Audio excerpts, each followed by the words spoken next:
Hello again.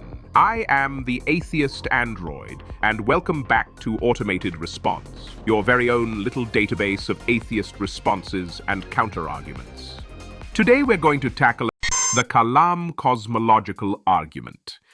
Now this argument is, I guess, kind of an advanced version of the old something can't come from nothing shtick, which I've already covered, so I recommend checking that one out first for a little more context. Don't feel like you have to, though. No automated response requires watching another. Just to make sure I'm not misquoting here, let me hand you over to qualified bullshit merchant, Doctor of Apologetics, Dr. Frank Turek. The Kalam says that everything that has a beginning has a cause. That makes sense to me. The universe had a beginning, therefore the universe had a cause, and it turns out that cause is God. Yeah. Doesn't take much to see where the gigantic leap of logic was there, does it? It turns out the cause is God, Frank says. Yeah, no big deal. Well, how exactly did it just turn out like that, Frank? Seems to me whatever created space, time, and matter must be spaceless, timeless, immaterial, powerful. You cut it out with this sci-fi bullshit. And so I always ask people, when you think about a spaceless, timeless, immaterial, powerful, personal, intelligent cause, Where's this even coming from? who do you think of? Wow, I am really drawing a blank here. God. So, in other words, you, a limited 21st century human being, know for certain that existence had a beginning. You can't, and let's be honest, you don't want to imagine any possible origin for existence besides God. Therefore, it must be God. Is anybody convinced by this? Let's take this argument and, as the hip kids of today would say, break it down. Everything that has a beginning has a cause. Yo-yo. Fair enough, dog. Like, can't argue with that, yo. The universe had a beginning, therefore the universe had a cause. Well, this is where we're starting to make assumptions, and you know what they say about assuming. It makes an ass of you and me.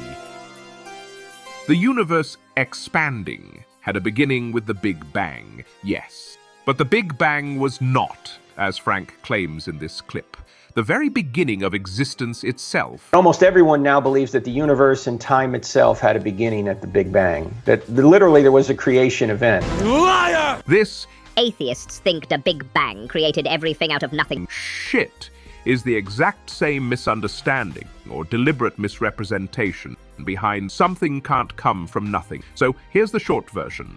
No, the Big Bang did not explode out of nothing and begin space, time, and matter. Before the Big Bang was the Planck epoch. This is the earliest point in time we know when the universe was in a very dense, very heated state. This state then began to expand, and that event is what we call the Big Bang.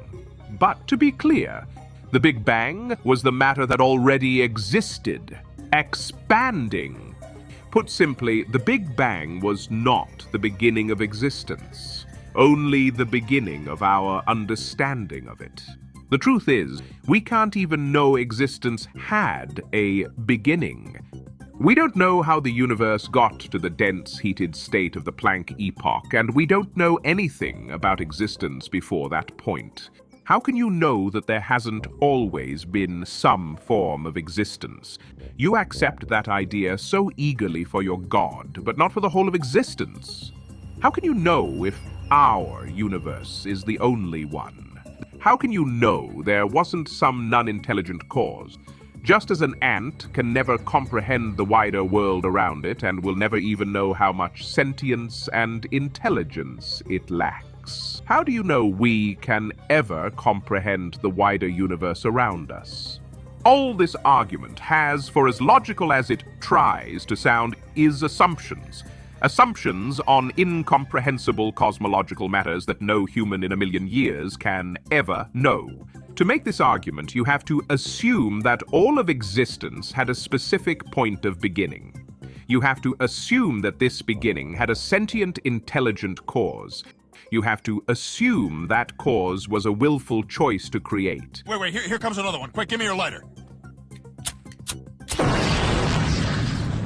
You have to assume this vague being, which you have now completely invented yourself through assuming, is conveniently what you would call God. Are you God? Possible. The intellectually honest answer is we don't know, which makes the Kalam argument just another shining example of our old friend, the God of Gaps fallacy. Yes, as Richard Dawkins said, creationists eagerly seek a gap in present-day knowledge or understanding. If an apparent gap is found, it is assumed that God, by default, must fill it. It's a fallacy to think that because I don't understand how it happened, therefore God did it. I mean, that's just weak. They don't know, and I don't know, and you don't know, and it doesn't help to postulate a God that did it. Well, now that we've had a dose of common sense, let's Rewind. back to Frank and hear the conclusion of his argument again. It's Rewind time. When you think about a spaceless, timeless, immaterial, powerful, personal, intelligent cause, who do you think of? God. Yeah, well, how do you Sure sounds like God. Does it? Because it sure doesn't sound like any God I've heard of. The Abrahamic God, and specifically the Christian God Frank advocates for, is definitely not some vague, spaceless, timeless, undefined force from outside of reality which caused the Big Bang billions of years ago. He's a being whose image we were made in, who spoke the world into existence over 7 days, and did so only thousands of years ago, who appeared to people and who still interacts with humans all the time, who never so much as mentioned the possibility of worlds other than ours, or the Big Bang, let alone what a galaxy or a planet even is, or that we are on one. Yeah, my answer is always, we don't know it's the Christian God. Yet. But if we keep looking at evidence, particularly the evidence for Jesus. If you were to somehow prove this vague, mysterious, outside of existence God you're talking about, which sounds more like the Force than a God, that would be pretty strong evidence against the Abrahamic religions, because it's obviously not the same God. To even claim that your God is the only possibility, you have to completely redefine him. You make him so impossibly vague and undefined to fit science, by the way, that nobody can ever even investigate. I mean, a God that exists independent of space, time, matter, and reality. Is this seriously the corner you've been backed into? To have to argue God exists outside of existence? Is something existing outside of existence not just another way of saying it does not exist?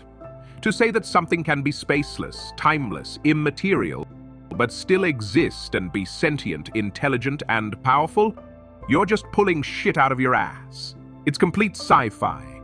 It's wishful thinking. It's Your imagination. disguised as a logical argument. Dear viewer, I hope you'll forgive my obvious disdain for my chosen example, Frank Turek, but I hope my response to the cosmological argument has demonstrated why I feel so strongly. That somebody can achieve a doctorate for studying such baseless, weak, intellectually dishonest arguments like this, as if it's some well-studied, flawlessly logical fact? Well, it's one of the very reasons I started this channel. People like this should not be taken seriously. But because of arguments like the Kalam masquerading as logic and reason, they are. The Kalam misunderstands the science on the Big Bang and falsely asserts it was the beginning of existence. It then completely assumes the only possible cause for this falsely assumed beginning is conveniently whatever God the arguer already believes in. It's just the God of Gaps fallacy taken to its most extreme. It's not an honest look at the universe at all. I try to keep these under 10 minutes, so we'll leave you here, and I'll see you next time. Atheists and believers alike, thank you for watching. Goodbye.